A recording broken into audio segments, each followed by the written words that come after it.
사랑하는 성도 여러분, 반갑습니다. 오늘은 예레미야 51장 33절부터 44절 말씀을 중심으로 하나님 말씀을 잠시 묵상하겠습니다. 오늘 본문의 내용을 한 문장으로 요약한다면 하나님의 자녀, 즉 이스라엘 선민의 학대자로서 바벨론의 황폐와 멸망이 예언되어진 그러한 장면을 구체적으로 보게 됩니다.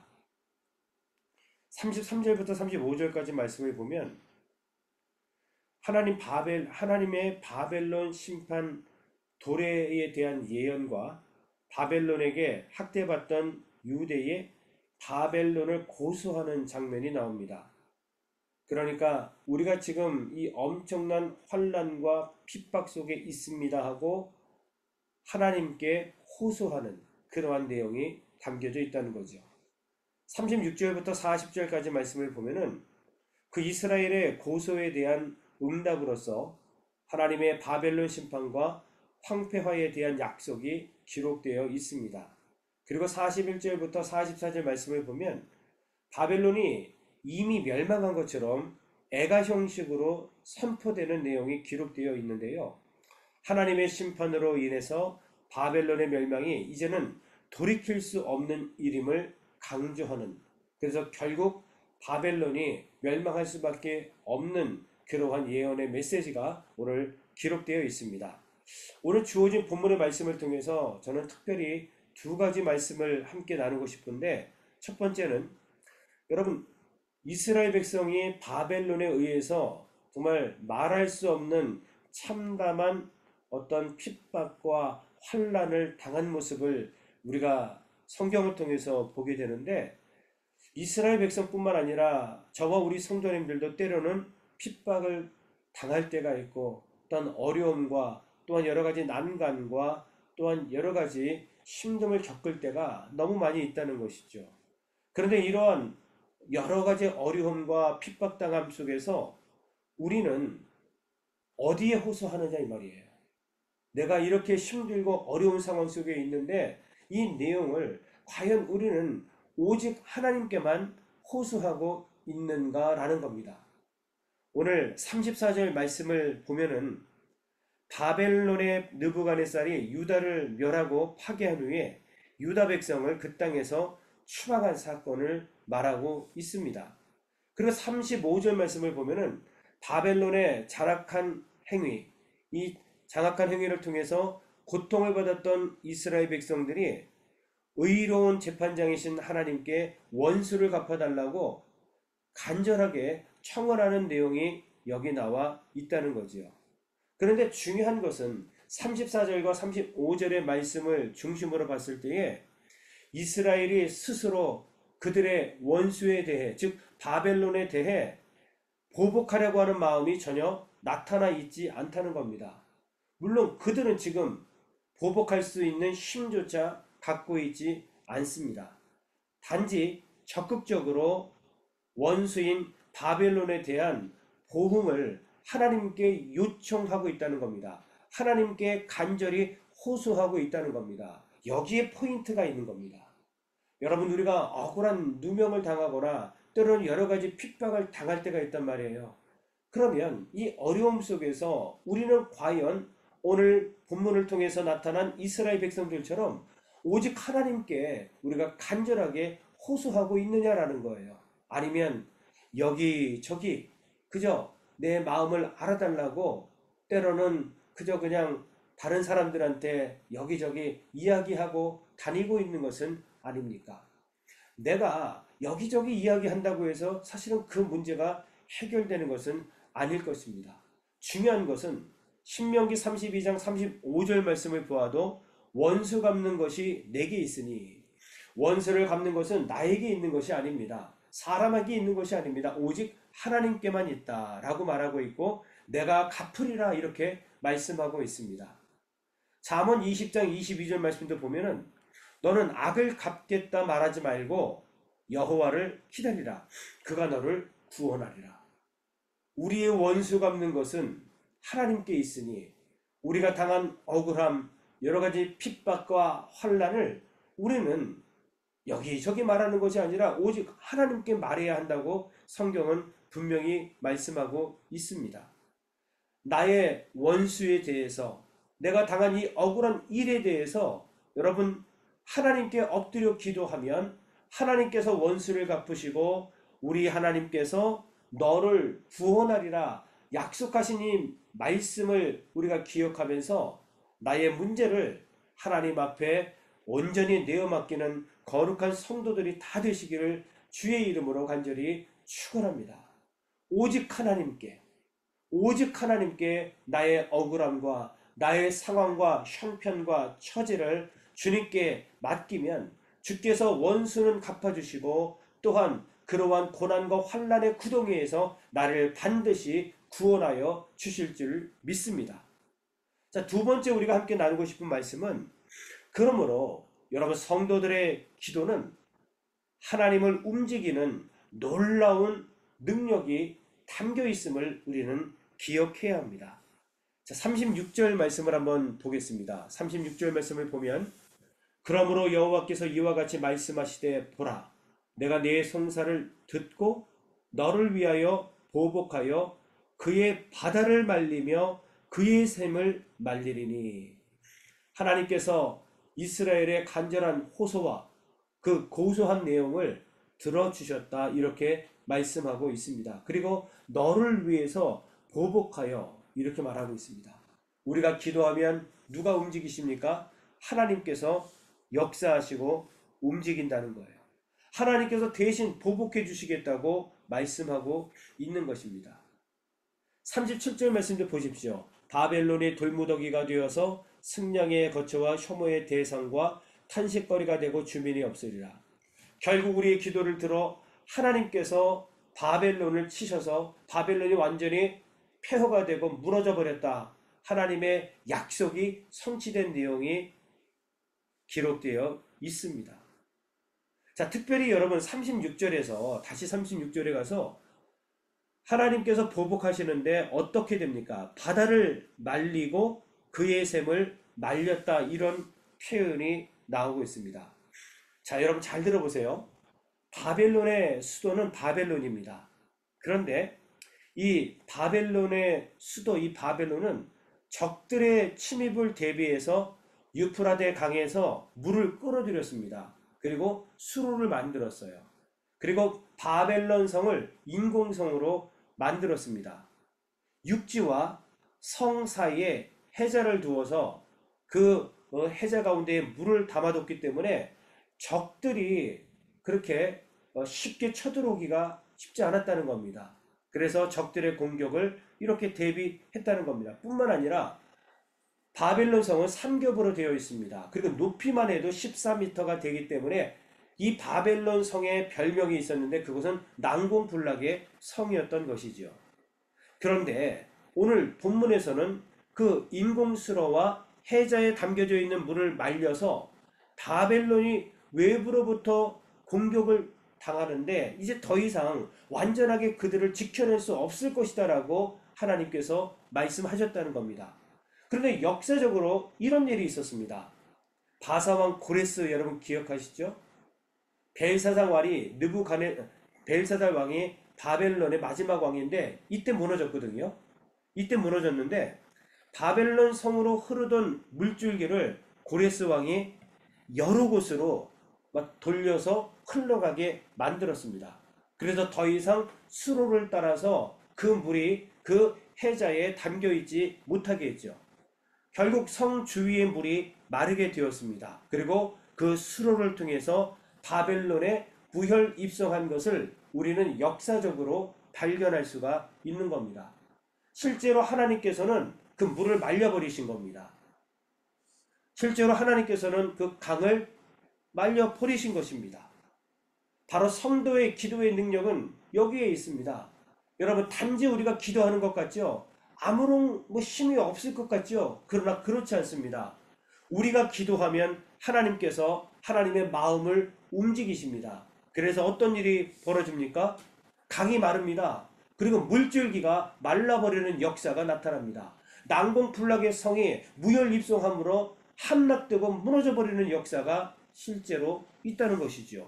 불가능을 가능케 하는 놀라운 역사가 바로 기도 속에 숨어져 있다는 겁니다. 그러니 우리는 억울한 일을 당하거나 정말 너무나도 환난과 핍박 속에 너무 힘들다 하면 하나님 앞에 기도하는 겁니다. 하나님 앞에 무릎을 꿇고 기도하면 우리 하나님께서 하나님의 마음을 움직이셔서 불가능한 일을 가능케 해주신다는 메시지를 오늘 여기서 발견할 수 있습니다. 또한 역사를 통해서 실제로 발견할 수 있는 거죠. 아무쪼록 오늘 저와 우리 성도님들 앞에 우리가 감당하지 못할 여러 가지 힘들고 어려운 문제들 있을 수 있습니다. 그러나 절망하거나 낙담하거나 낙심하지 마십시오. 우리 하나님께서 해결해 주실 것입니다. 단지 우리는 하나님 앞에 정말 우리의 상황과 형편을 알리고 정말 하나님께 호소할 뿐입니다. 주님께서 불가능을 가능케 하실 것입니다. 우리의 모든 문제를 주님께서 해결해 주실 줄로 믿습니다. 기도하겠습니다. 하나님 감사합니다. 우리의 인생 가운데에 우리가 감당할 수 없는 여러 가지 문제를 만날 때가 많습니다. 절망의 늪에 빠질 때도 있고 억울한 누명을 쓸 때도 있고 답답하고 컬컬한 이러한 인생 때문에 삶이 너무 고되고 힘들 때가 너무나도 많이 있습니다. 이럴 때 지금까지의 우리의 삶을 되돌아보면 해결책이 없음에도 불구하고 세상을 향하여 기웃해보기도 하고 여러 사람에게 이런저런 이야기를 나누어 그저 마음을 어떻게 좀 시원케 하려고 했었으나 그러나 아무것도 해결되지 않음을 깨닫게 됩니다. 이 시간 간절히 빌고 원하오니 오늘 주신 하나님의 말씀을 기억하면서 하나님 앞에 문제가 있을 때에 억울한 일을 당했을 때에 환난과 핍박을 경험하고 있을 때에 무릎을 꿇고 하나님께 간절히 호소하는 성도들이 되게 하여 주옵소서.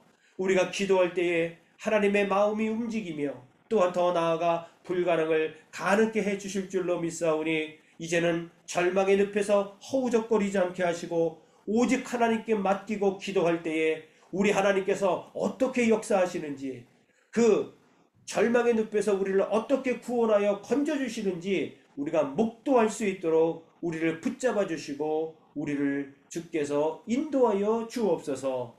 예수 그리스도의 이름으로 간절히 기도 올리옵나이다. 아멘.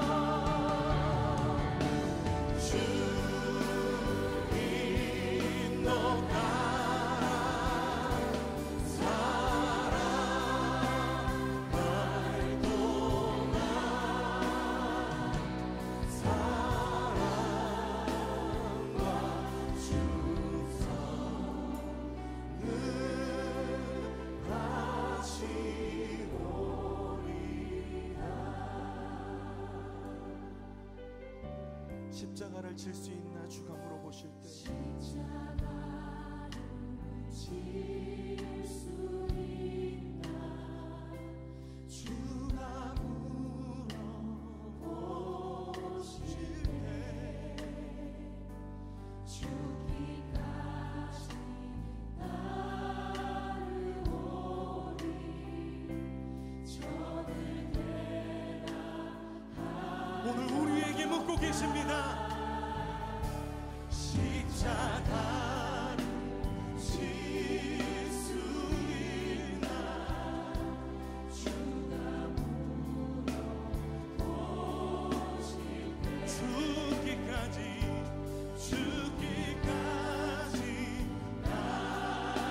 따르오리 저들 대답하였다.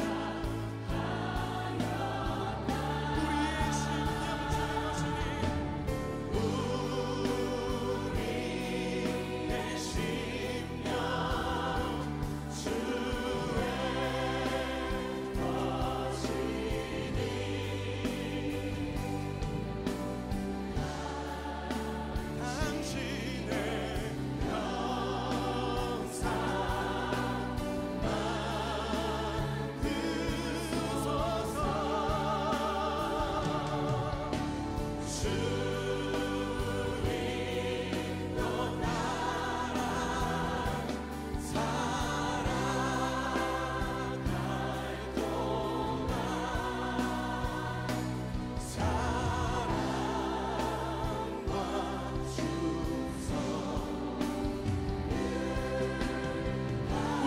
십자가를 바라보며 함께 기도합시다. 죽기까지 순종하신 십자가의 그 길, 이제 우리에게 맡겨주신 십자가를 지고 주님을 따르겠습니다. 넘어지고 실패하는 것 같아 보여도 주님께서 보이신 생명의 길을 우리가 따르겠습니다. 우리 함께 결단하며 기도합시다. 주여 하나님, 우리를 위하여 택하신 주님의 방법, 우리를 위하여 택하신 주님의 길, 우리를 위하여 택하신 주님의 길, 놀라우신 그 십자가의 길, 하나님, 우리가 따르는 것이 세상의 길이 아니라 아버지가 주신 그 길, 이 말씀을 따라 죽음까지도 두려워하지 않으시고 그 뜻을 이루시며 그 길을 가신 아버지의 뜻을, 예수 그리스도의 그 십자가의 길을, 그 놀라운 길을 우리가 따라가길 원합니다. 이 땅 가운데 십자가의 은혜를 입은 우리가, 그 십자가의 은혜로 부르심받은 우리가, 하나님 그 은혜로 제자로 부르심받은 우리가, 그것으로 우리의 삶을 고백하고 그것으로 우리의 삶을 증명하며 그것으로 하나님께 영광을 돌리며 하나님 그렇게 살아갈 때 하나님의 역사가, 하나님의 영광이 우리를 통하여 이루어지는 것을, 이 땅의 행복하심을 우리가 보게 하여 주시옵소서.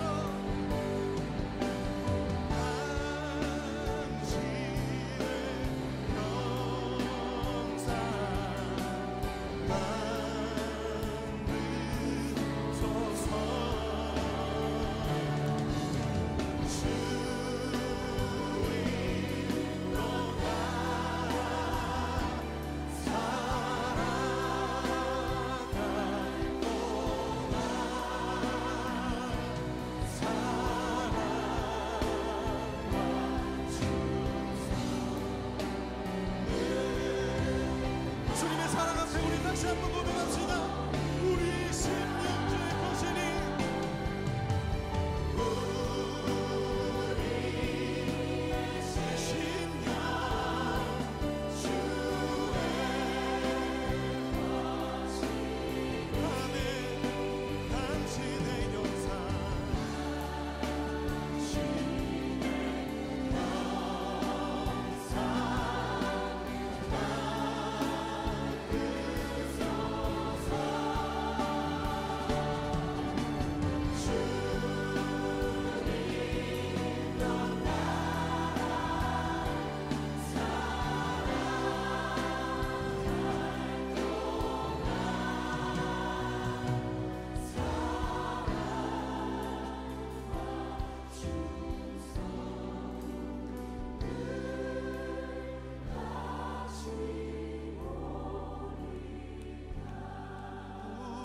우리의 심령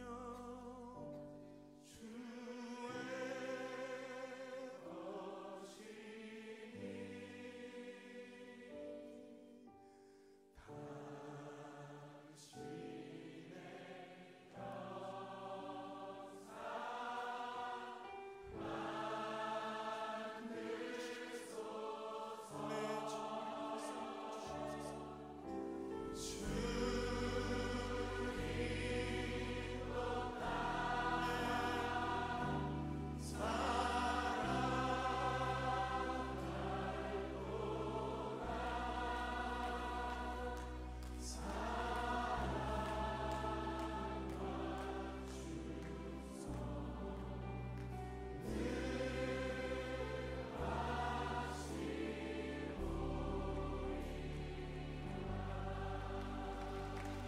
주님, 우리가 그 사랑과 은혜 앞에 우리 충성을 다하여 주님 앞에 나아가길 원합니다.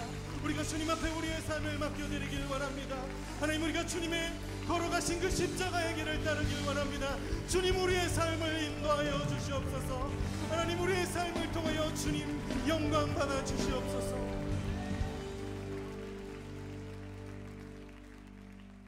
우리 주님 앞에 감사의 박수 올려드립시다.